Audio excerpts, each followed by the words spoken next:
The last episode was a mythological dig with a lot of map analysis. This one is firmly placed in known areas. It's the 15th day after the crash. Claire has a nightmare where she sleepwalks in the caves. She manages to cut her fingernails into her palms. The morning after. Must have been a hell of a nightmare. He said it was a nightmare. We see Jack tend the small wounds on her hands. Claire and Charlie sit next to a rock wall right outside the cave entrance. Dear Diary, still on the bloody island. Today I swallowed a bug. Fun fact, this is the same spot where Charlie was standing on the beehive. Claire's actually sitting on the area where the beehive laid. I guess it's not there anymore. Jack brings water to the beach and talks to Kate. Well, this is a first. You standing still, middle of the day, doing nothing. The next night, something happens to Claire. Ethan approaches her with a needle, but she wakes up and she screams. Hurley and the others are checking the perimeter. The entrances to the caves, both the one we always see in Season 1, but also the one in Season 6, nothing. Hurley suggests a census of everyone. You want to start a census? Yeah, registry, names, what people look like, who's related to who. I mean, we start laying down the law, maybe people stop attacking each other. Hurley goes around and does his census. That includes Ethan. Lance. Sorry? Lance. Your name's Lance, right? Ethan. Dude, that's right. Jack doesn't think Claire was attacked. He goes back to the caves with sedatives for Claire.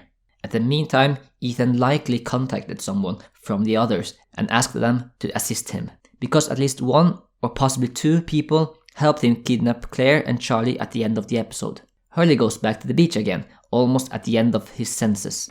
Your life would be much easier if you just had the manifest. So we crossed out all the names of the dead after we burned the fuselage, so should be a full roster of the rest of us. What? Really? Who has it? He acquires the manifest from Sawyer and compares both of the tallies. Claire doesn't want to take the sedatives and wind up moving back to the beach. She goes through the valley, a bit unusual, but you can venture through a part of the valley to get to the beach. Even in the scripts, the caves has been part of the valley.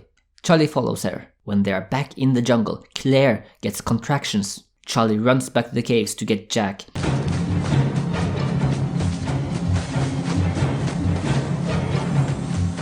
Oh, thank God. What's your name? Ethan.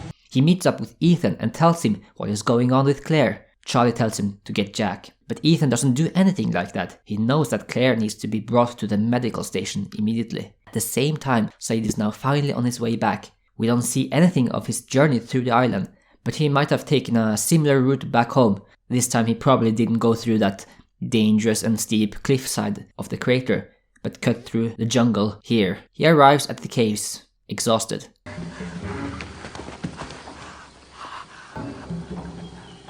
I found her. The French woman. I need some water. Hurley runs back to the caves, obviously not on the same path as Charlie and Claire. Saeed is already there. We got a problem. The manifest. Jack. The census. The names of everyone who survived. All 46 of us. He tells Jack that one of them wasn't in the manifest. Jack. One of them isn't in the manifest. He wasn't on the plane. At this point, Ethan meets Claire and Charlie, and before one or two unknown others join in on the attack, the episode ends on a cliffhanger. Stay tuned for a big trek in the next episode when the characters search for Charlie and Claire. Please subscribe if you want to stay up to date with the island exploration.